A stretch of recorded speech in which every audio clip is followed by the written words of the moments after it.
مرکز اہل سنت جامعہ رضویہ منظر اسلام کی یوٹیوب چینل ہم سبق درس نظامی میں آپ کا خیر مقدم ہے۔ جنہوں نے ہمارے چینل کو اب تک سبسکرائب نہیں کیا ہے وہ ضرور سبسکرائب کر لیں اور بیل آئیکن بھی دبا دیں تاکہ جو بھی ویڈیو اپلوڈ ہو اس کی نوٹیفیکیشن آپ تک فوراً پہنچ سکے، اور اپنے ساتھیوں سے بھی شیئر کریں اور بات پسند آئے تو لائک بھی کریں۔ جامعہ رضویہ منظر اسلام کے ایک اہم اور ماہر استاذ مفتی محمد ابراہیم صاحب آپ کو ہدایہ کا درس دیں گے۔ ہدایہ باب النکاح سے آپ ان کی بات کو دھیان سے سنیں اور اس کو یاد کریں۔ بسم اللہ الرحمن الرحیم۔ وَإِذَا طَلَّقَ امْرَأَتَهُ طَلَاقًا بَائِنًا أَوْ رَجْعِيًّا لم يجوز له أن يتزوج بأختها حتى تنقضي عدتها۔ اس عبارت میں مسئلہ یہ ذکر فرماتے ہیں کہ ایک انسان نے اپنی عورت کو طلاق بائن یا طلاق رجعی دے دی، تو طلاق دینے کے بعد اب یہ انسان اس معتدہ کی بہن سے عدت کے زمانے میں نکاح کر سکتا ہے یا نہیں، نکاح کر سکتا ہے یا نہیں۔ تو امام اعظم رضی اللہ تعالی عنہ کا مذہب یہ ہے کہ عدت کے زمانے میں اس کی بہن سے نکاح جائز نہیں۔ اور امام شافعی نے یہ فرمایا کہ اگر عدت طلاق بائن کی ہے یا 3 طلاقوں کے بعد عدت ہے تو اس کی بہن سے نکاح کرنا جائز ہے۔ دلیل یہ دیتے ہیں کہ طلاق بائن ہونے کی وجہ سے یا 3 طلاق یعنی طلاق مغلظہ ہونے کی وجہ سے نکاح بالکلیہ منقطع ہو گیا،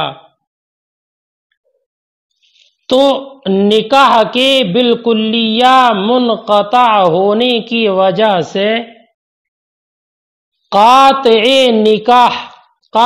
نکاح سے مراد طلاق ہے، تو قاطع نکاح چونکہ پا لیا گیا یعنی طلاق پالی گئی، تو اس قاطع نکاح کی وجہ سے نکاح بالکلیہ ختم ہو گیا۔ اور نکاح کی بالکلیہ ختم ہونے کی دلیل یہ ہے کہ اگر یہ انسان حرمت کو جانتے ہوئے اس عورت سے وطی کر لے، حرام سمجھ کر اس معتدہ سے وطی کر لے، تو اس پر حد واجب ہوگی، حد۔ اس لیے نکاح بالکلیہ منقطع، جب بالکلیہ منقطع تو اس کی بہن سے نکاح صحیح۔ ہماری دلیل یہ ہے کہ پہلا والا نکاح یہ باقی ہے اس کے احکام کے باقی ہونے کی وجہ سے، بعض احکام کی، کہ بعض احکام ابھی باقی ہیں تو نکاح بھی باقی ہے، جیسے کہ عدت کے زمانے کا نفقہ شوہر پر واجب ہے، عورت کو باہر نکلنے سے روکنے کا شوہر کو اختیار ہے کہ اس کو باہر نکلنے سے روک دے، اور اگر بعد طلاق 2 سال کے اندر بچہ پیدا ہو تو اس بچے کا نسب اس سے ثابت ہوگا فراش کے باقی رہنے کی وجہ سے۔ تو چونکہ نکاح کے بعض احکام باقی ہیں اس لیے نکاح اولا کا حکم ابھی باقی ہے، اور رہا قاطع والا معاملہ کہ قاطع پا لیا گیا اس کو عمل دلانا ضروری ہے، تو فرماتے ہیں اس کا جواب یہ ہے کہ قاطع کا عمل مؤخر ہے، قاطع کا عمل عدت کے پورا ہونے تک مؤخر ہے، کہ حکم نکاح کے باقی رہنے کی وجہ سے ہے نا، تو اب پہلے اب قاطع کا عمل جو ہے یہ مؤخر ہے، قاطع کا عمل کیا ہے؟ مؤخر ہے نا. یہی وجہ ہے کہ ابھی قید باقی ہے، یعنی حکم قید جو ہے اس کو روکنے وغیرہ کا حکم وہ باقی ہے، ٹھیک ہے نا. اور رہا حد والا معاملہ، تو فرماتے پہلی بات تو یہی ہے کہ ہمیں یہ بات تسلیم ہی نہیں ہے کہ حد واجب ہوتی ہے، حج واجب ہوتی ہے، یہ تسلیم ہی نہیں. جیسے کہ مبسوط میں کتاب الطلاق میں یہ اشارہ ملتا ہے کہ اس پر حد واجب ہی نہیں ہے. اور اگر یہ تسلیم بھی کر لیا جائے کہ اس مرد پر حد واجب ہوگی اگر جان بوجھ کر وطی کر لے، جیسے کہ کتاب الحدود میں ذکر ہے، تو اس کا جواب یہ ہے کہ وطی کے حلال ہونے کے حق میں ملک زائل ہو چکی ہے، وطی حلال ہونے کے اعتبار سے ملک بالکل زائل ہو چکی ہے، لہذا اب اس کا وطی کرنا یہ زنا ہوگا، اس لیے اس پر حد لگے گی. اور امور مذکورہ جو ہیں نفقہ، منع اور فراش وغیرہ، تو ان کے حق میں ملک زائل نہیں، لہذا من وجہ نکاح باقی ہے اور من وجہ نکاح باقی نہیں ہے. جب من وجہ نکاح باقی ہے تو یہ انسان اس معتدہ کی بہن سے اگر نکاح کرے گا تو یہ دو بہنوں کو جمع کرنے والا ہوگا اور یہ جائز نہیں ہے. فرماتے ہیں اذا طلق امرأته طلاقا بائنا، اور جب اس نے اپنی عورت کو طلاق دے دی طلاق بائن یا رجعی، لم يجوز له ان يتزوج باختها، اس کے لیے جائز نہیں ہے کہ وہ اس کی بہن سے نکاح کرے. ایسی یہ بھی جائز نہیں ہے کہ اس کے علاوہ چوتھی سے نکاح کرے، حتی تنقضی عدتها، یہاں تک کہ اس کی عدت مکمل ہو جائے. وقال الشافعی رحمہ اللہ، اور امام شافعی نے فرمایا ان کانت العدت عن طلاق بائن او ثلاث، اگر عدت طلاق بائن کی ہو یا 3 طلاق کی ہو، یجوز له، یجوز تو نکاح جائز ہے، لانقطاع النکاح بالکلیہ، نکاح کے بالکلیہ ختم ہونے کی وجہ سے، اعمالا للقاطع، قاطع کو عمل دلاتے ہوئے، قاطع سے مراد طلاق. ولہذا لو وطیها مع العلم بالحرمت یجب الحد، یہی وجہ ہے کہ اگر مطلقہ بائنہ سے وطی کر لی علم بالحرمت کے باوجود تو اس پر حد واجب ہوگی.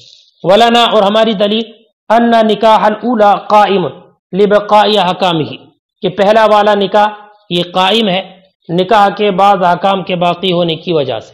کن نفقہ، جیسے کہ نفقہ واجب ہوتا ہے، والمنع، اور اس کو روکنے کا حکم ہے، والفراش، اور فراش بھی باقی ہے کہ اگر طلاق کے 2 سال کے اندر اندر بچہ پیدا ہوا تو نسب اسی سے ثابت ہوگا. والقاطع، یہ قاطع والی بھی جو بات کہی تھی اس کا جواب ہے. والقاطع تأخر عمل، اور قاطع کا جواب عمل مؤخر ہے. ولہذا باقی القید، اسی وجہ سے قید خروج، منع خروج کی جو قید ہے وہ باقی ہے. والحد لا یجب علی اشارت کتاب الطلاق، اور حد واجب نہیں ہے کتاب الطلاق کے اشارے کے مطابق. وعلی عبارت کتاب الحدود یجب، اور کتاب الحدود کی عبارت کے مطابق حد واجب ہے. لأن الملک قد زال فی حق الحل، اس لیے کہ اس کی ملکیت حلت کے حق میں، وطی کی حلت کے حق میں زائل ہو چکی ہے. فیتحقق الزنا، تو اب یہ زنا ہوگا، اور زنا ہے تو حد ہوگی.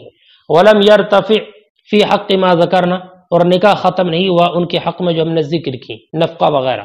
فیصیر جامعا، تو اگر یہ نکاح کرے گا تو جمع کرنے والا ہوگا، اور یہ جائز نہیں ہے.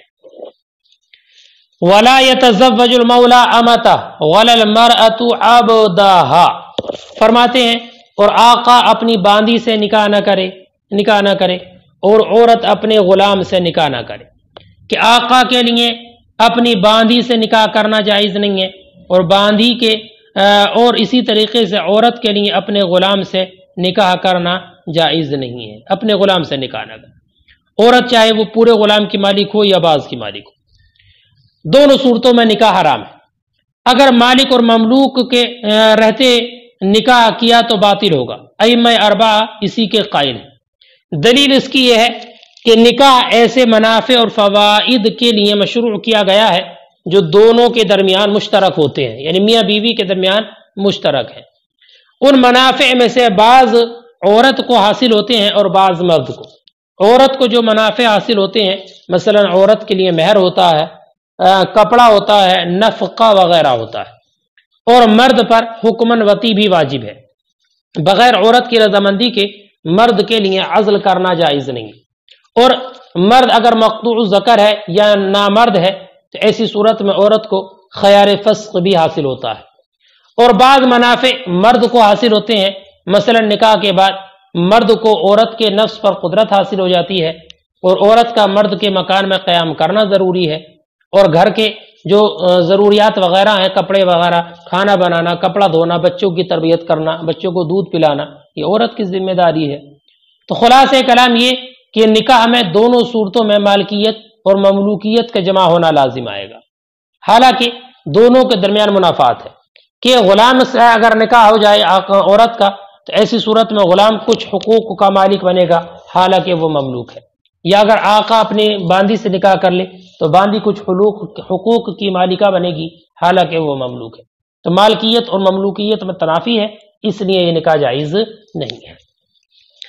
وَلَا يَتَزَوَّجُ الْمَوْلَى أَمَتَهُ، اور آقا اپنی عورت باندی سے نکاح نہ کرے اور نہ عورت اپنے غلام سے، لِأَنَّ النِّكَاحَ مَا شُرِعَتْ إِلَّا مُثْمِرًا، اس لیے کہ نکاح مشروع نہیں ہوا مگر ایسے ثمرات کے ساتھ مثمر ہو کر جو زوجین کے درمیان مشترک ہو، الا مثمرًا، مگر ایسے ثمرات کے ساتھ مثمر برابر ہو کر جو مشترک ہیں بین متناکحین، دونوں نکاح کرنے والوں کے درمیان۔ والمملوکیت تنافی فی المالکیت، اور مملوکیت مالکیت کے منافی ہے۔ فیمتنع وقوع الثمرہ علی الشرکہ، تو ثمرہ کے واقع ہونے سے ممتنع ہوگا شرکت پر ثمرے کا حصول ممتنع ہوگا۔ وَيَجُوزُ تَزَوُّجُ الْكِتَابِيَّاتِ، اور کتابیات سے نکاح کرنا جائز ہے۔ کتابیات جمع ہے کتابیہ کی، کتابیہ کی جمع کتابیات، اور اس کا مذکر کتابی وہ انسان کہلاتا ہے جو کسی نبی پر ایمان رکھتا ہو اور کتاب کا اقرار کرتا ہو۔ ہمارے چاروں ائمہ کے نزدیک آزاد کتابیہ سے نکاح کرنے کے جائز ہونے میں کوئی اختلاف نہیں ہے کہ اگر آزاد کتابیہ ہے تو اس سے نکاح جائز ہے، لیکن باندھی کے ساتھ نکاح کرنے میں اختلاف ہے جس کا ذکر ابھی آئے گا۔ دلیل اللہ تعالیٰ کے ارشاد گرامی والمحصنات من الذین اوتوا الکتاب، یعنی محللات کے موقع پر اللہ نے ارشاد فرمایا کہ تمہارے لیے حلال کی گئیں تمہارے اہل کتاب میں سے محسنہ عورتیں۔ تو اس آیت کریمہ کی بنیاد پر اللہ تعالیٰ کے اس ارشاد کی وجہ سے کتابیات سے نکاح کرنا جائز۔